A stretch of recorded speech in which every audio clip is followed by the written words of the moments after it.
In a small-town courtroom, a black man is fined by a racist judge, but the true identity of this quiet, dignified man will soon leave everyone speechless. After being unfairly fined by a prejudiced judge, James Carter's past is uncovered in a shocking twist that will change everything. What the town doesn't know about him will leave them gasping in disbelief. Before we get into this unforgettable story, make sure you're subscribed to Epic Story Moments. Don't forget to hit that bell so you never miss another amazing tale. If you enjoy the story, like, share, and leave a comment. It helps us bring more heartwarming stories your way. And we'd love to know, where are you watching from? Let's stay connected. James Carter stepped into the small-town courthouse, his every move measured, his expression unreadable. Dressed in a crisp suit, he carried an air of quiet dignity that set him apart. He had been away from this town for decades, but now he was back, standing before a judge with a reputation as rigid as the wooden bench in front of him. Judge Robert Henshaw leaned forward, adjusting his glasses as he studied James with thinly veiled contempt. He was a man of the old ways, strict, unforgiving, and known for handing down harsher penalties to black defendants. In his courtroom, authority was absolute, and fairness was often a matter of perspective, his perspective. The courtroom was small, its air thick with quiet murmurs from those in attendance. Townsfolk, young and old, watched as James stood before the bench. Some recognized him, though they couldn't quite place where they'd seen him before. Others simply observed, waiting for the inevitable outcome. James had been pulled over for a minor traffic violation, a broken taillight, something trivial. But Judge Henshaw saw more than that. To him, James was another black man trying to talk his way out of trouble, another person who needed to be put in his place.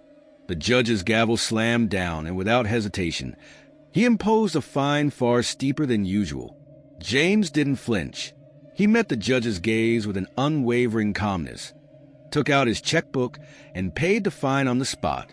There was no pleading, no argument, just quiet compliance. The ease with which he handled the fine irritated Henshaw.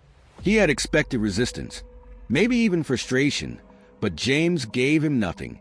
As James turned to leave, the murmurs in the courtroom grew louder. Something about him unsettled the judge, though he couldn't put his finger on it. The moment lingered, heavy and unspoken, as James walked out, his back straight, his footsteps slow but deliberate. The tension in the air remained long after he was gone. Judge Henshaw shifted uncomfortably in his chair, his irritation growing. There was something about that man, something familiar. He just didn't know what, but he intended to find out. Judge Henshaw tapped his gavel, his face hard with disapproval as he glanced at James Carter's record. A spotless file, nothing but the minor infraction of a broken taillight. Still, that didn't matter to him. With the same cold authority he had wielded for decades, he imposed a fine that was absurdly high for such a trivial offense. The number echoed through the courtroom, drawing hushed murmurs from the spectators. James didn't argue. He didn't even flinch. Instead, he pulled out his checkbook, calmly writing out the amount with the same steady hand that had carried him through life's storms. He tore the check with precision, handing it over without a word. Judge Henshaw watched, waiting for some sign of protest, a flicker of anger, a hint of defeat, something to confirm the power dynamic he believed in. But James merely nodded once, his face unreadable, his presence unshaken. The lack of reaction unsettled the judge. He had expected resistance, perhaps even an outburst. Instead, James's composed silence felt like defiance, though no words were spoken. Henshaw's jaw tightened. He prided himself on controlling his courtroom, yet something about this man made him feel as though he had lost control. A murmur spread through the small crowd seated in the gallery. A few older members of the town leaned in, whispering to each other. "He looks familiar," one man muttered under his breath. "Where have I seen him before?" another added. James turned, walking toward the exit with the same measured steps he had entered with. As he reached the heavy wooden doors, he paused ever so briefly, as if feeling the weight of all the eyes on him. Then, without looking back, he pushed them open and disappeared into the afternoon light. The air in the courtroom remained thick with an unspoken tension. Judge Henshaw, gripping the arms of his chair, exhaled sharply. Arrogant, he muttered under his breath, shaking his head. He turned to his clerk, a young man fresh out of law school, and scoffed. "You see that? Typical. Thinks he's above the law." The clerk hesitated. "He paid the fine, sir." Henshaw shot him a sharp look. "That's not the point." The clerk said nothing, lowering his eyes back to the paperwork in front of him. Outside, James stepped into the quiet streets of the town, his face still unreadable. But deep in his eyes, a flicker of something stirred. This was not over. Not yet. The sun dipped below the horizon, casting a warm orange glow over the small town as James Carter stepped into Millie's Diner, a place that had stood unchanged for decades. The scent of fried catfish and collard greens lingered in the air, a comforting reminder of home. As James entered, the chatter among the older black patrons came to a brief halt before erupting into murmurs of recognition. A few men nodded at him with knowing smiles, while an elderly woman in a floral dress grinned. "Well, I'll be," she said softly. "James Carter, back in town?" James offered a polite nod, his expression still reserved. He slid into a corner booth, but the older patrons couldn't stop stealing glances his way, exchanging hushed words. A group of younger people, unaware of his significance, watched curiously. "Who is he?" one of them asked. "He's somebody," an older man replied cryptically. "Somebody important." Across the diner, Lisa Whitman, a sharp and inquisitive journalist for the local paper, sat alone nursing a cup of coffee. She had been scanning through case files for an upcoming article when she overheard the exchange. Her instincts tingled. There was a story here. She discreetly observed James, taking in the way the older folks respected him, while the younger ones remained clueless. Something about his presence felt significant, almost historic. As she watched, one of the elderly men, Mr. Tillman, leaned toward James. "What brings you back, son?" James hesitated before answering, his voice calm but firm. "Unfinished business." Lisa noted the response, her mind already racing. She pulled out her phone, discreetly typing James Carter into the search bar, but nothing came up. That only made her more curious. Meanwhile, back at the courthouse, Judge Henshaw paced in his office, his irritation simmering. His clerk had just informed him that James Carter had paid the outrageous fine without so much as a flinch. That didn't sit right with him. Henshaw had seen plenty of men come through his courtroom, but they usually reacted one of two ways: anger or desperation. James had shown neither. No struggle, no begging, no outrage. Just quiet confidence. And that gnawed at the judge's pride. Determined to find out more, Henshaw instructed his clerk to pull records on James. "I want everything on this man," he ordered. The next morning, Lisa sat in her office, digging through archives. If James was important, there had to be something, an old article, a record, anything. She sifted through scanned newspapers, scrolling past faded headlines until she froze. An article from decades ago appeared on her screen, the black and white photo unmistakable.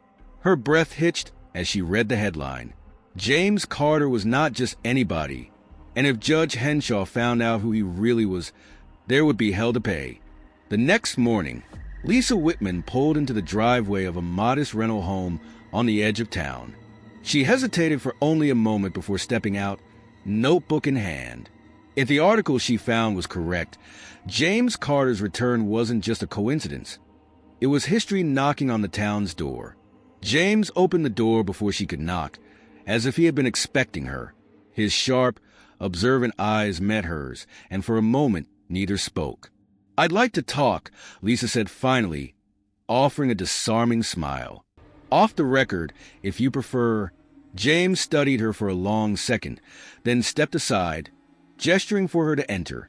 The house was simple but orderly, with very little to hint at his past. Lisa sat across from him at the small kitchen table, her fingers drumming lightly against her notebook. "People in town remember you," she said carefully, "but no one seems to know why you left." James exhaled slowly, his expression unreadable. Some things are better left in the past. Lisa didn't push. Not yet. Instead, she glanced around. "You have unfinished business here." "That's what you told Mr. Tillman at the diner." James's jaw tightened, but he nodded. "That's right." Lisa leaned forward slightly. "Does this unfinished business have anything to do with Judge Henshaw?" James's expression remained unreadable, but his silence was answer enough. Meanwhile, at the courthouse, Judge Henshaw sat at his desk, his fingers tapping impatiently against the polished wood. His clerk entered, setting a thin folder in front of him. "Not much on Carter, sir," the young man said. "No criminal record. Nothing notable in recent years. But I did find something odd. He studied law years ago, had a promising career ahead of him." Henshaw's brows knit together. "Then why the hell is he back here, paying traffic fines instead of practicing in a big city?" The judge flipped through the pages, his frown deepening. There was a gap in Carter's history, a time when he had simply disappeared. No job records, no known address. Just gone. He didn't like mysteries. Henshaw turned to his clerk. "Find out everything about why he left. I don't care if you have to dig through decades-old files. I want answers." As the judge's paranoia grew, tensions in town began to stir. James's return sparked quiet discussions in barbershops, diners, and church pews. Some saw his presence as a sign of progress, a man who had left and made something of himself, now back to make a difference. But others, especially those who shared Henshaw's old-world mindset, saw him as a threat, an outsider, a disruptor. James walked through town that evening, feeling the weight of those unspoken divisions in every glance, every hushed conversation. He had once believed in the promise of change, but history had taught him that for some, change was a battle they would fight against until the bitter end, and the battle was just beginning. James sat on a park bench, watching the world move around him. The town looked the same, but the weight of history pressed down on him. It wasn't long before he noticed Marcus, a lanky teenager with sharp eyes, sitting on the courthouse steps across the street, flipping through a worn-out law book. James had seen that look before, the quiet determination of someone trying to rise above the expectations set for them. After a few minutes, Marcus sighed and shut the book, rubbing his temples in frustration.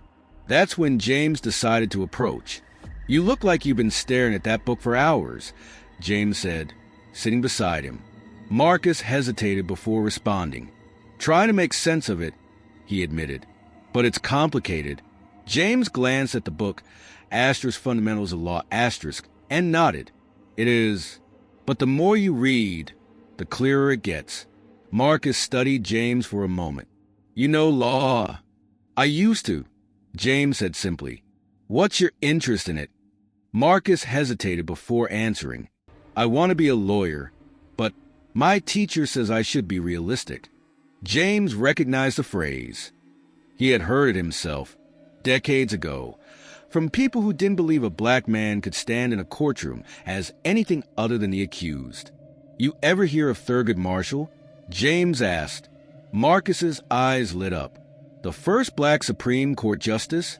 James nodded. "You think he listened when people told him to be realistic?" A slow smile spread across Marcus's face. "No, he didn't. That was the beginning." Over the next few days, James met with Marcus in secret, tutoring him in law, helping him understand legal concepts, and, more importantly, teaching him how to push back against the world's expectations. Meanwhile, Lisa's investigation had reached a breakthrough. She sat in the dimly lit archives of the local newspaper, surrounded by stacks of yellowed papers. Her fingers trembled slightly as she pulled out an article from nearly 3 decades ago. The headline chilled her. Local law student James Carter sentenced for felony charge. She read on, her stomach tightening. The story was a farce. James had been accused of a crime he didn't commit. The so-called evidence was flimsy, and the charges had mysteriously disappeared after he left town. And the judge presiding over that case? Robert Henshaw. Lisa felt the blood drain from her face. Judge Henshaw had destroyed James's career before it even began. Back at the courthouse, the judge sat in his office, fuming. His clerk had brought him troubling news. Lisa Whitman was digging through old court records. Henshaw knew what she would find. He couldn't allow it. Panic creeping into his veins. He hatched a plan. If James Carter wanted to dig up the past, Henshaw would bury him in the present. And this time, there would be no coming back. Late at night, in the dim glow of his private office, Judge Robert Henshaw sat at the head of a long oak table. Seated around him were the town's most influential figures. Business owners, law enforcement officials, and a few aging politicians who still clung to the past. "We have a problem," Henshaw began, his voice heavy with authority. "James Carter is back, and he's not just here for a visit." Murmurs rippled through the room.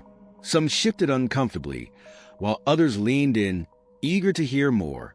"He's been meeting with the young people, stirring up ideas," Henshaw continued, his gaze sharp. "And if that reporter, Lisa Whitman, publishes whatever she's working on, it could be a disaster for all of us." Sheriff Tate, a broad-shouldered man with a deep, gravelly voice, leaned forward. "What are you suggesting, Judge?" Henshaw folded his hands together, his expression unreadable. "We remind the town who's really in charge." Meanwhile, across town, James sat with Marcus at the small, quiet diner where they often met. Marcus slammed his fist on the table, his frustration boiling over. "This isn't fair," he spat. "The judge is trying to ruin you again, like he did before. Why aren't you fighting back?" James exhaled slowly, his gaze steady. "Because anger without strategy is wasted energy." Marcus shook his head. "So, what? We just sit back and let him win?" James leaned in, lowering his voice. "No, we wait for the right moment." Marcus didn't look convinced, but James knew the battle wasn't about making noise. It was about making an impact. At the town's newspaper office, Lisa sat staring at her computer screen. The article was finished. Every word, every fact, every piece of evidence exposing Judge Henshaw's corruption was laid out in front of her. Her fingers hovered over the mouse. Just one click, and the story would be published.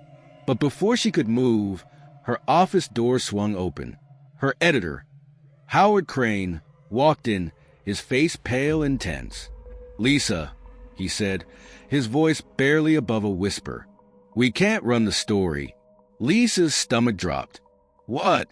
Howard closed the door behind him, glancing nervously toward the newsroom. "I just got a call. Big advertisers are pulling out.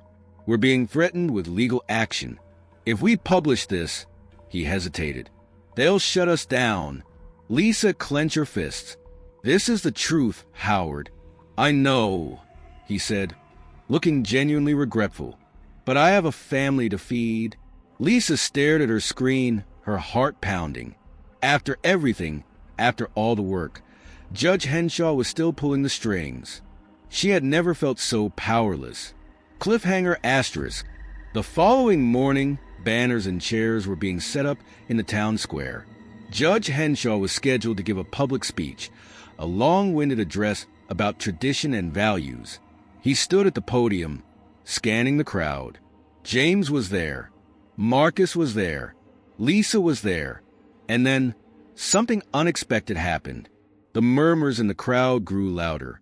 People started whispering, pointing toward something or someone at the edge of the square. Judge Henshaw squinted against the sun, his breath caught in his throat, because walking toward the stage was a face he hadn't seen in decades, a face he had hoped was long gone. And for the first time in his life, Robert Henshaw looked afraid. The town square was packed, the air thick with expectation. It was the courthouse's anniversary, and Judge Henshaw stood at the podium, basking in the applause. His speech was rehearsed, polished, a tribute to tradition, order, and the pillars of justice. But just as he cleared his throat to begin, A voice rang out from the crowd. "Justice." The murmurs quieted. Heads turned. James Carter stepped forward, his presence commanding yet calm. He didn't need a microphone. The sheer weight of his voice carried across the space. "I'd like to speak about justice, too," James said. For a moment, Henshaw was too stunned to react. He glanced toward the sheriff, but something in the way the crowd was watching, waiting, kept him from stopping James. Lisa stood among them, her heart pounding. James stepped onto the stage. He wasn't just another man challenging power. He was a man with a story, a truth that had been buried for decades. "The last time I stood in this courthouse," James said, turning to the building behind him, "I was a young man, a law student. Some of you might remember. Others might have forgotten." The older members of the audience shifted uneasily. James continued, "I had dreams of becoming a judge. I believed in the system. I worked hard. I followed the rules, and I was still punished for it." The whispers grew louder. James took a deep breath. "I was wrongfully convicted of a crime I didn't commit." He turned then, looking directly at Henshaw. "And the man responsible for that injustice? The man who ensured I would never sit on the bench." A pause. Judge Robert Henshaw. Gasps rippled through the crowd. Henshaw's face drained of color. He opened his mouth, but no words came out. James didn't need to say more. The truth was already unraveling, and this time there was no stopping it. A hush settled over the town square, the weight of James' words pressing down on everyone. Judge Henshaw, still gripping the podium, opened his mouth to respond, but for the first time in his life, he had no ready excuse, no legal loophole to hide behind. The whispers in the crowd grew louder. James stepped closer, his voice steady but firm. "I'm not here for revenge, Judge. I'm here for truth." He took a slow breath. "And I'm giving you a choice. You can admit what you did, own your past, or let history define you as a man who abused his power and never had the courage to make it right." Henshaw stiffened, his hands trembling slightly. "This is nonsense," he muttered, but the conviction in his voice was gone. James didn't flinch. "Then tell them why I was locked away. Tell them why my career ended before it even began." The judge's lips pressed into a thin line. He looked out at the crowd. Town officials, local business owners, citizens who had trusted him for years. Some still clung to their loyalty, but others weren't so sure anymore. Before Henshaw could respond, a new voice rose. "I want to say something."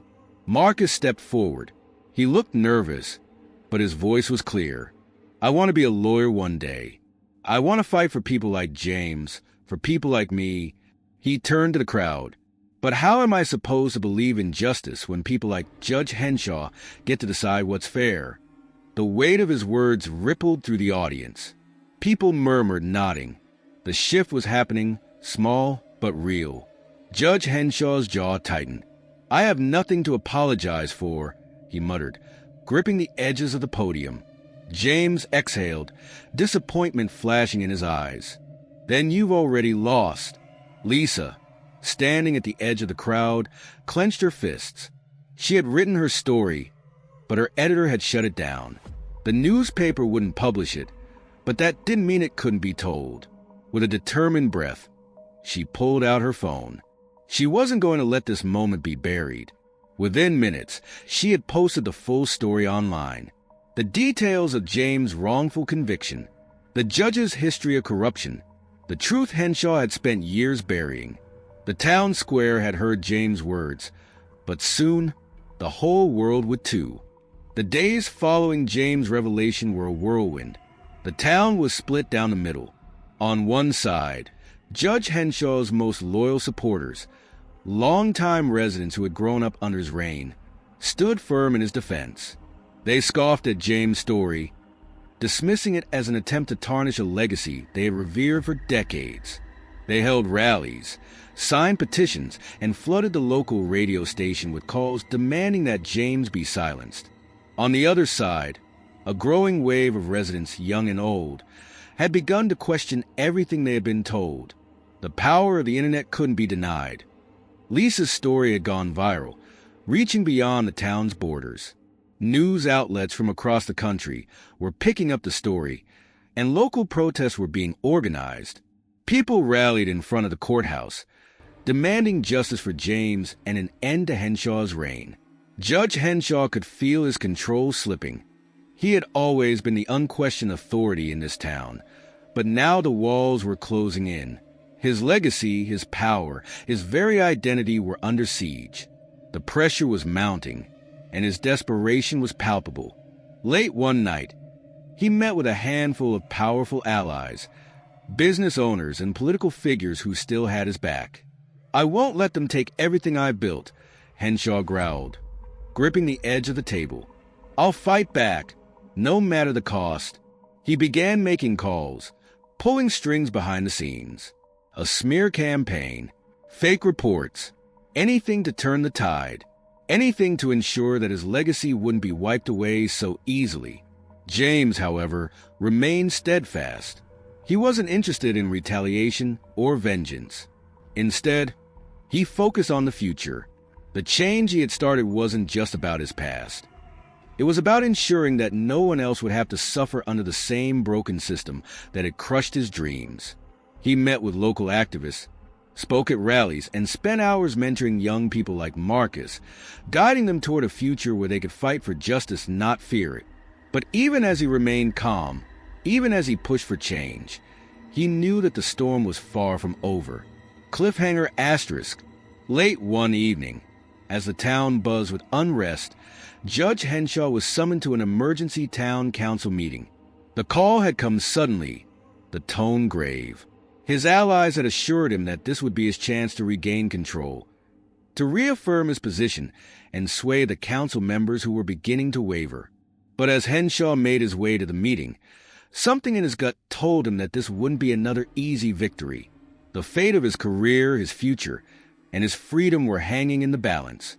As the town council doors swung open, the room fell silent.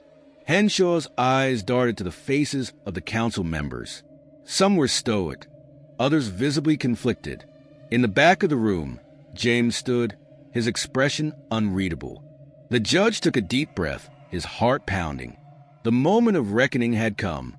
The town council room was tense, charged with an energy that was both palpable and suffocating. The town had gathered, an audience of familiar faces who had watched Judge Henshaw rule for decades. Tonight, however, everything had changed. James stood near the back, his calm presence unwavering, yet there was a quiet fire in his eyes. This wasn't about winning. This was about justice, about ensuring that the truth would not be buried any longer. As the meeting began, one of the council members, an older man with a soft voice but a steely gaze, stood up.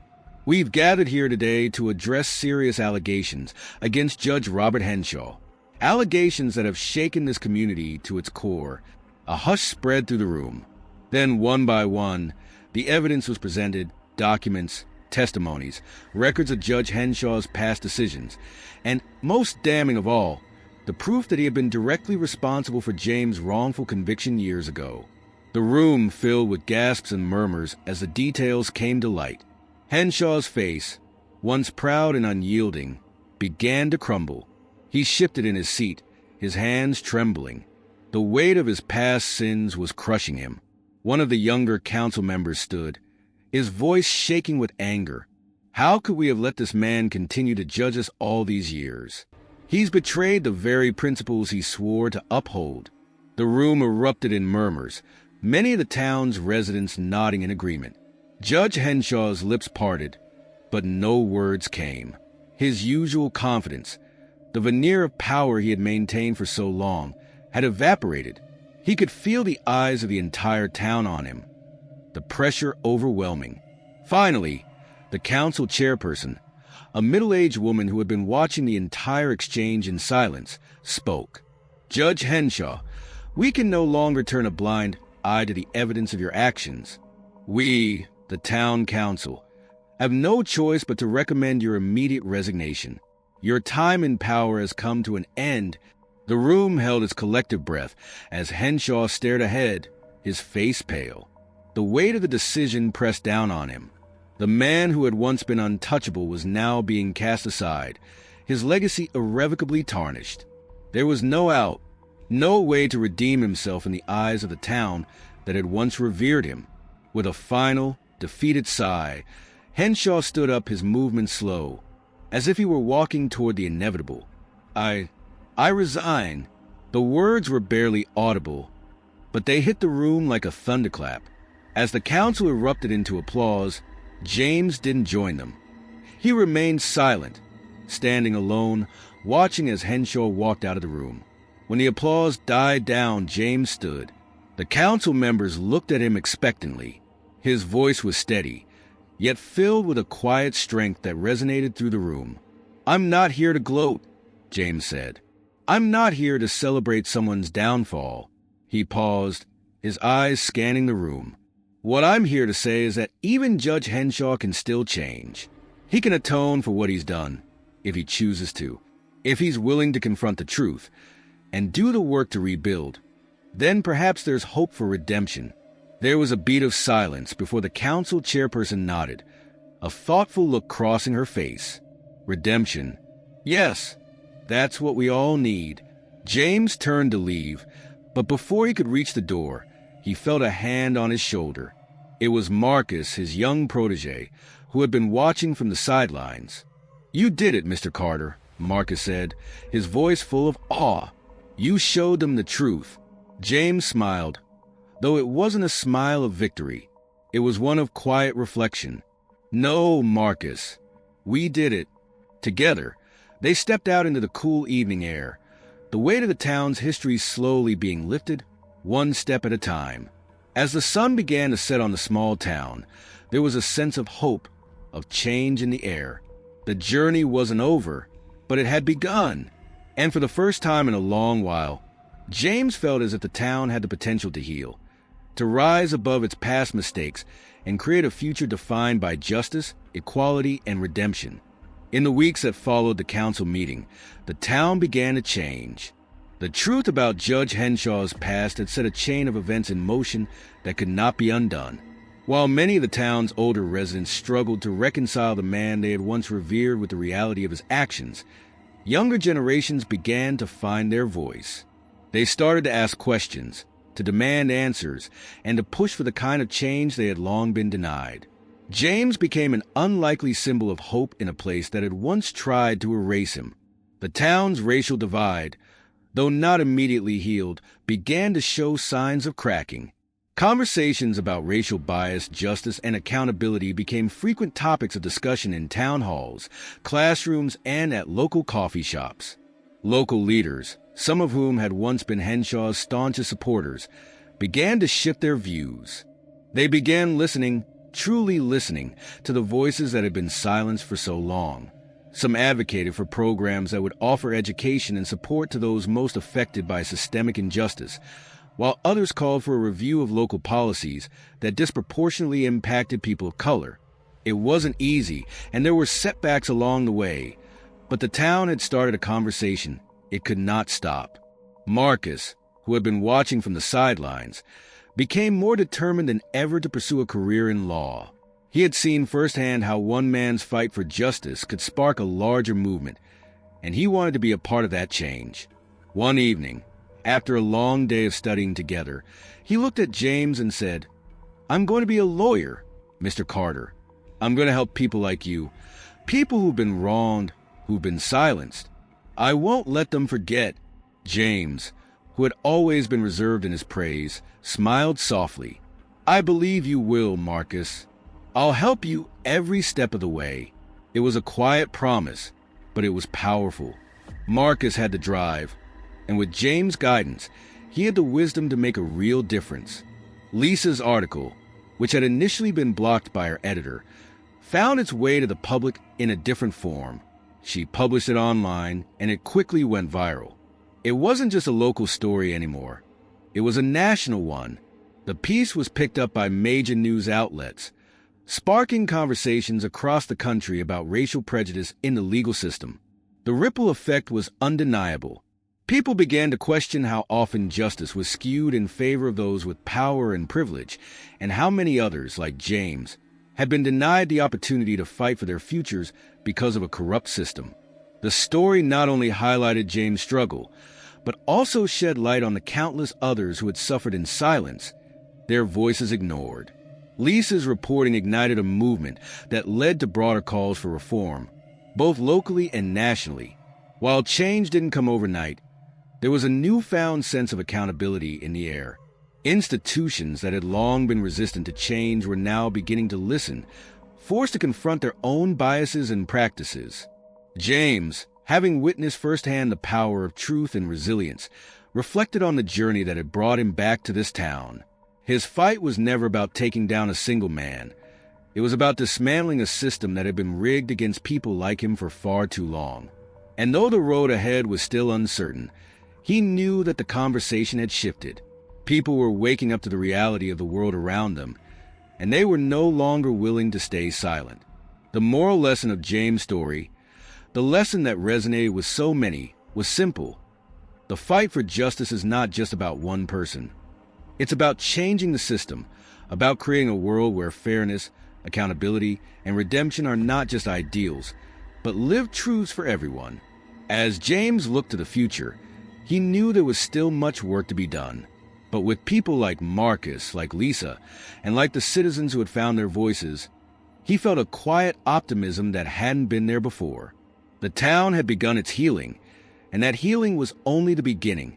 James stood at the entrance of the courthouse one last time, the familiar steps beneath his feet feeling different now. For years, this building had been a symbol of unfulfilled dreams, a place that had once promised him a future in law, only to strip it away with one corrupt decision. As he stood there, however, he didn't feel anger or bitterness. He felt something else entirely.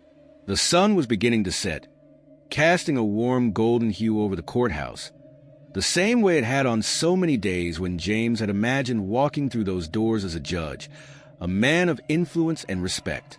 Back then it had been a dream, one that seemed just out of reach.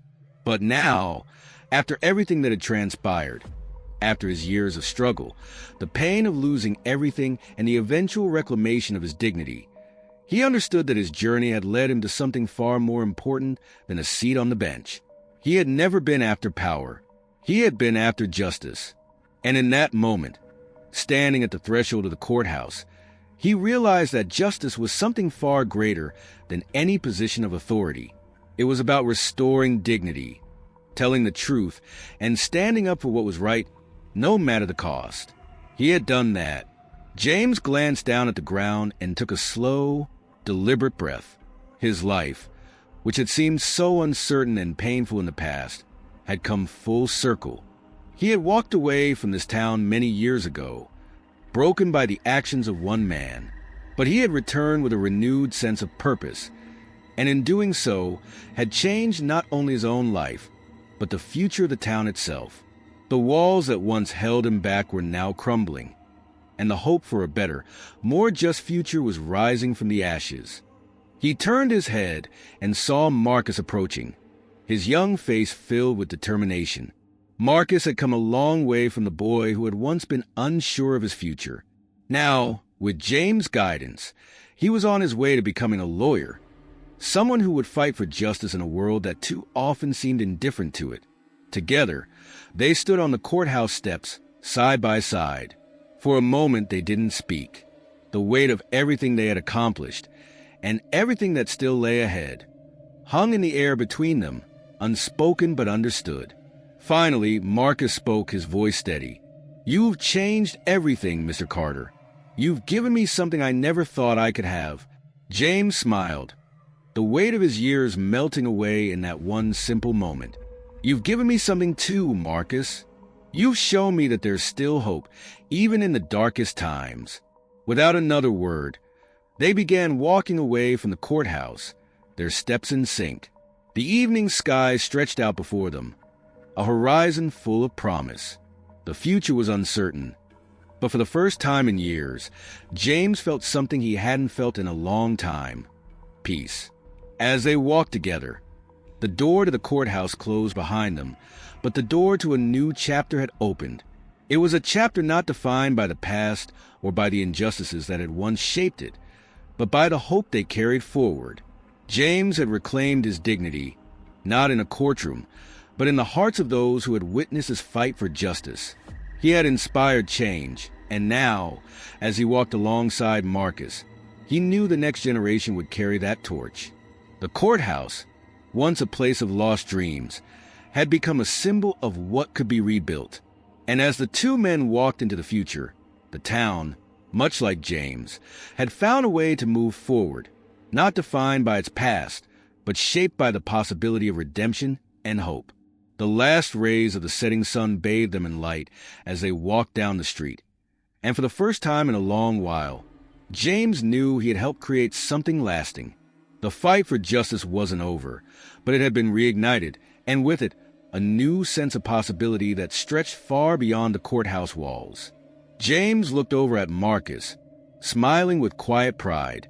"We're going to do this together," he said. And in that moment, he knew they would.